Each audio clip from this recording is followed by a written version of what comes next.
John was the co-founder of St. Luke's Advertising, author of Green Marketing Manifesto, and author of a new book called Co-Opportunity. Hello, can I plug in? Yeah. Hello. I'm just being picked up by the microphone just about. Switching on gadgets, more gadgets. So how are we doing for time? We should be good. We're 12 minutes over time. It's not too bad. It's all right. Okay. Right, I'm plugging things in, so I'll just talk for a while, if that's okay. Sorry. It's actually this side, though. That's the good thing about plugging in gadgets. So in marketing, I mean, we had 3 or 4 really heavyweight, detailed, I have to say, very, very clever presentations where I've been scribbling lots and lots of notes. I've got something, and I love being on the Observer Ethical Awards with Rob, because the arguments you can have about whether wool packaging is sustainable are mind-boggling. But as the last speaker said, there's probably 2, in fact, I went to meetings, I don't know about you, I went to meetings for years and years where policy people used the word behaviour change. And I sat there and I thought, I've come from marketing, and telling people to change their behaviour has never been a really good idea, and I don't understand why telling people. And actually, somebody took me to one side in one of these meetings and said, no, you don't understand. There's only 2 things. There's behaviour change and there's clean tech, and it's just supply and demand. And that's really what they meant. And there's that whole broad theme. Behaviour change is a real head scrambler for marketers, and so is social media. I'm going to talk about those 2 things. Basically, think about marketing for the last 150 years. We've done a number of things which are no longer working. One is tricking people into doing something. The entire discourse of marketing for a very, very long time has been predicated on the fact that marketers are clever, that they have consumer insights, and they can somehow get people to do something. And another problem with the whole paradigm of marketing over all of that time is the word that's up there, actually. And I know why we use it all the time, and I know why we use words like brand as well all the time, but communication is itself a difficult subject, and it is all about we send a message. It's based on very, very old psychological models where you send a message to someone and they have a sort of almost Pavlovian response to it. And some of the really interesting thinking that's been done beyond that is, for instance, looking at the way that we look at everybody else in making decisions. And behavioural economics also challenges this, just as the way that you frame something can make a difference. But very often, if you're thinking about buying a pair of shoes or so forth, as the last speaker said, you sort of check what everybody else is doing and so forth. And so these linear messages that come out of the TV are working in a much broader, more subtle context. And all of this stuff, really, for me, in my marketing career, hit a brick wall when we went into this thing called new media, where you were no longer buying TV slots that people had to watch because it was too much of a trudge to the kitchen to make the cup of tea in the commercial break, and you couldn't then fast forward. And the world of social media, for me, is just a little extension, no signal. And we're just waiting for Richard, the IT guy, to come and save us. Excellent. Oh shit! No, I know what it is. I have to set up my own IT. It's the screen size. Okay. So if you remember everything, anything from my thing, you'll remember my technological problems. Screen preferences. It's displays. It's got to be on 1024. Yeah. 1024. Here you go, and it will now magically appear. Oh. When I go into slideshow, it will magically appear. Okay, no signal. Well, I was quite enjoying talking, so I'll carry on.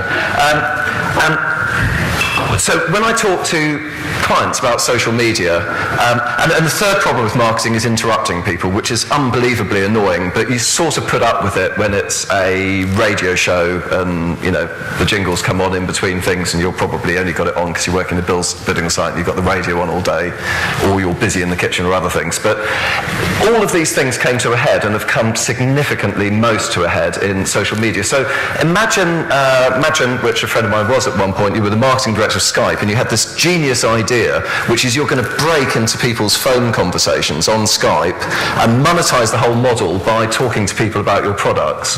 That's broadly what you're doing when you talk about what's our social media strategy. You are literally sitting between the two kids on the bus saying, hey kids, can I tell you about, blah, blah, blah. Now, there are strategies which are very well known to social media and marketing which work really well on the bus, and I can tell you that the most successful strategy is called handing out sweets. So if you're going to interrupt people on the bus, actually going on the bus and handing out sweets, it's called branded utility, by the way. I did have some points to make, so we'll get back to this. Branded utility, so an example of branded utility was the movie 300, which offered users of MySpace extra storage for their photos to share with friends, and at that time storage was very limited, and what they did was they gave them the storage preloaded with images from the movie 300, which became a huge craze and sensation. It's sometimes hard to work out how these things sort of come out in the wash. When Nike put on their city runs, they found that almost everybody taking part bought a pair of Nike shoes. At no point did they say you have to buy Nike shoes to take part. And they asked people and they said, well, we just thought we should, and we needed some shoes because we're taking part in your run. So that's branded utility, and that's one of the few remaining old media marketing strategies that's working in this space. But what it drives you into, and I've been fascinated by both sustainability and new media for a long time, and those interests have sort of collided. And I'm going to talk a little bit about models that aren't about communication. Broadly speaking, all I would do is scratch out the word communicating and create a new title called Doing Sustainability Together. If you walk into this space and you go, we with our various stakeholders, called things like citizens or consumers or anything else, are going to do sustainability together, then work out how to do it. I think you're on a much firmer ground than interrupting people's Skype calls to see what they think of your product. That's really... now, you can go home now, because I haven't got much more to say, but I've got a few examples and illustrations. So another world is possible, fantastic sign from Cuba, which has been through a sustainability revolution of their own since the Russian oil was cut off. There's a book that somebody published. About a third of this is about the stuff that I'm going to be talking about, and it does go into social media. It's also about social business and social change movements. You can see that there's a thread around the word social. But really what it is it's a celebration of the concept of cooperation. This was a lovely little experiment that was very popular on the blogs a year ago when Boing Boing picked it up. This is a tween bot. In fact, Rob would point out, this isn't a robot. This is in fact a kid's toy with a cardboard box on it with no artificial intelligence, except for the very clever thing that was on the flag, which said, please direct me to, and it would have a location. So this would be set loose in a park, and it would say, please direct me to the northeast edge of this park. And of course, being a trundling, stupid thing, it would go into a curb.